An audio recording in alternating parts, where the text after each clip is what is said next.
iPhone 17 Pro Max could pack a 5000 mAh battery, the biggest ever, up to 35 hours of life.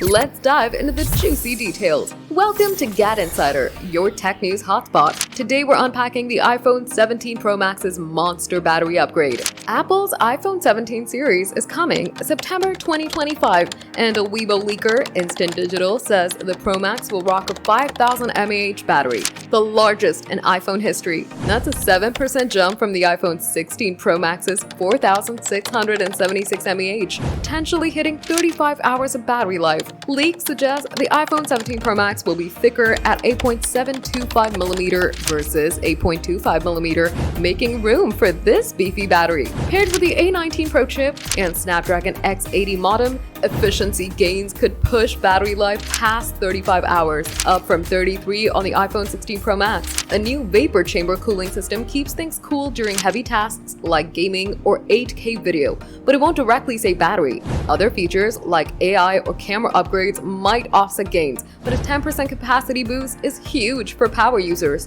Battery life is a top user demand, and X fans are buzzing, with posts calling the 5000 mAh battery a game changer. Apple is finally answering the call for all-day power, making the Pro Max a beast for work, gaming, and streaming. Expect the iPhone 17 Pro Max reveal on September 9th, with pre-orders on September 12th and a full release on September 19th. Alongside the massive battery, expect a triple 48-megapixel camera, 24-megapixel selfie cam, and 8K video support. Stay tuned for more leaks as we near the big launch. Are you hyped for the iPhone 17 Pro Max's epic battery life? Drop your thoughts in the comments. Smash that like button, subscribe to GadInsider, and hit the bell for more tech scoops.